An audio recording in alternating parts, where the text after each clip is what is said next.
ಮೂಡಿದಳು ನವ ಯೌವನ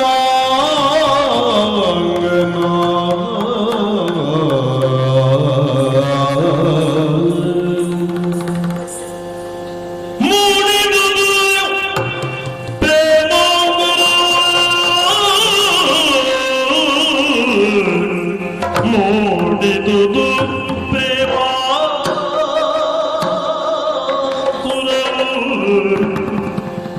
ಮೂಡಿದುದು ಪ್ರೇಮಾಂಗುರವು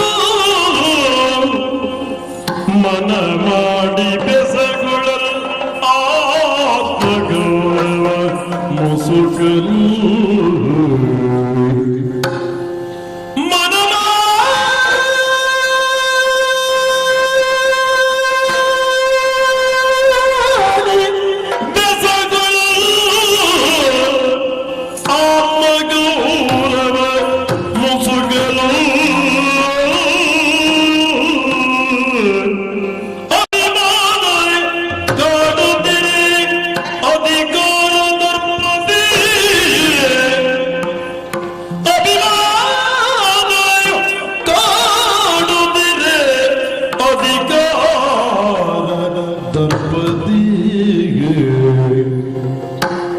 ನೋಡಿದಳು ನವ ಯೌವನಾಂಗನ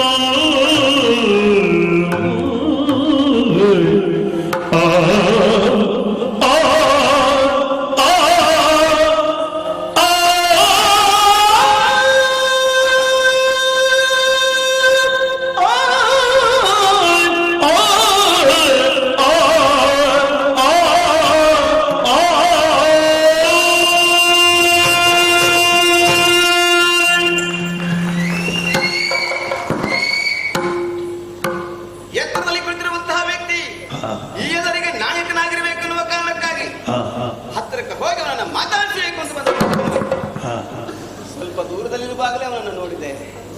ಹತ್ತಿರಕ್ಕೆ ಬಂದು ನೋಡ್ತಾ ಇದ್ದೇನೆ. ದೇವ್ರೇ, ಗಂಡಸರಲ್ಲೂ ಇಷ್ಟೆಲ್ಲ ಚಂದ ಇರ್ತಾರೆ ಅಂತ ನಂಗೆ ಗೊತ್ತಿರ್ಲಿಲ್ಲ. ನೋಡಿ, ನಮ್ಮ ಅಪ್ಪ ಹೇಳೋದು ಆಗಾಗ ಮೀಸೆ ತೋರಿಸಿ ನೋಡು, ನನ್ನ ಮೀಸೆ ನೋಡು ಅಂತ ಸರಿಯಾಗಿ ನೋಡಿದ್ದು ಅವನ ಮುಖ ಮಾತ್ರ ನಾವು. ಹಾಗಾಗಿ ಅಪ್ಪ ಎಂತಹ ಚಲುವನೀತ, ಅಮ್ಮಮ್ಮಮ್ಮಮ್ಮಮ್ಮಮ್ಮಮ್ಮ, ರಾಜಗಾಂಭೀರ್ಯದಲ್ಲಿ ಕುಳಿತುಕೊಂಡಿರುವಂತಹ ಜೀವನ ಕಂಡಾಗಲೇ ಇವನೊಬ್ಬ ಆಢ್ಯಸ್ಥರಿರಬೇಕು ಅಂತ ಅನಿಸ್ತಾ ಇದೆ. ಯಾರೇ ಆಗಿರ್ಲಿ, ಒಂದತ್ತು ನಮ್ಮ ಪ್ರದೇಶಕ್ಕಲ್ವಾ, ಹೋಗಿ ಅವನಲ್ಲಿ ಮಾತನಾಡಿಸ್ಬೇಕು. ಹೇಗೆ? ವೀರತನದಿಂದಲ್ಲ, ಸೌಜನ್ಯದಲ್ಲಿ. ಯಾಕೆ? ಮನ ಮಾಡಿ ಬೆಸಗೊಳ್ಳುವುದು. ಹಾಗಂತ ಹೋಗಿ ಮಾತನಾಡಿಸ್ಲಾ? ಯಾರೋ ಏನ ಸ್ವಾಮಿ, ದಾರಿ ಹೋಗ್ತಾನೆ ಹಾಗೆ ನಮ್ಮನೆಗೆ ಬಂದು ವಿಶ್ರಾಂತಿಗಾಗಿ ಕುಳಿತುಕೊಂಡಿದ್ದಾನೆ ಅಂತಾದ್ರೆ ನಾನು ಹೋಗಿ ಯಾವುದೋ ಒಬ್ಬ ದಾರಿ ಹೋಗೋಣ ಮಾತನಾಡಿಸಿ ಕಡಿಮೆ ಆಗುದಿಲ್ಲ. ಯೋಗ್ಯತೆಗೆ ಸರಿಯಲ್ಲ. ಅವ ಮಾತನಾಡಿಸುವ ರೀತಿಯಲ್ಲಿಯೇ ಇಲ್ಲ. ಮಾತನಾಡಿಸುವುದಕ್ಕೆ ನನಗೆ ಹಕ್ಕುಂಟು. ಯಾಕೆ?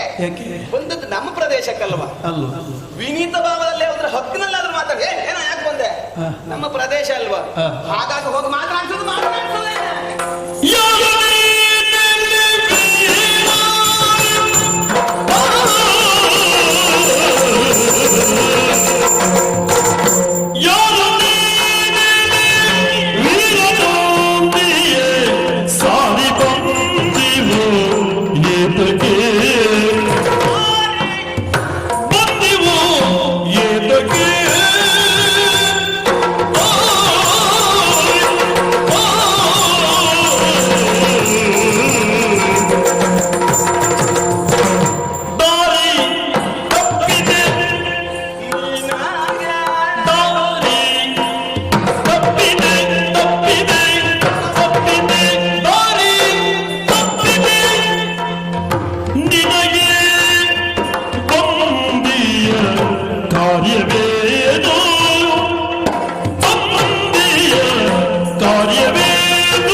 ವೀರ ಅಂತ ಸಂಬೋಧಿಸಿದ್ದಲ್ಲ ನಾನು. ವೀರನಂತೆ ತೋರ್ಪೆ.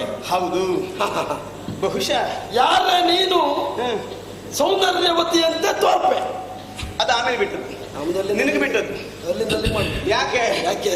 ನಿನ್ನನ್ನು ಕಂಡವಾಗ ಅನಿಸಿತು ನನಗೆ. ಹಾಗೆ ನಿನ್ನ ಮುಖದ ಗಾಂಭೀರ್ಯವ, ಮುಖ ಲಕ್ಷಣವ, ಹಾ ನಿನ್ನ ಈ ಆಜಾನುಭಾವತ್ವ, ಅಬಬಬಬಬಬಬಬ, ನೀಲ ಕಾಯವ, ಅದನ್ನು ಕಂಡಾವಾಗ ವೀರನಿಗಿರಬೇಕಾದಂತಹ ಯಾವೆಲ್ಲ ಲಕ್ಷಣಗಳು ನಿನ್ನ ಮೈಯಲ್ಲುಂಟು, ಮುಖದಲ್ಲುಂಟು. ಸಾಮು ಮಾಡಿದ ದೇಹ, ಹೌದು, ಹುರಿ ಮೀಸೆ, ಆ ಮುಖದ ಗಾಂಭೀರ್ಯ ನೋಡು. ಹಾಗಾಗಿ ವೀರನಂತೆ ತೋರ್ಪೆ. ಅದು ತೋರ್ಪೆ ಅಂತ ಹೇಳಿದ್ ಯಾಕೆ? ಯಾಕೆ?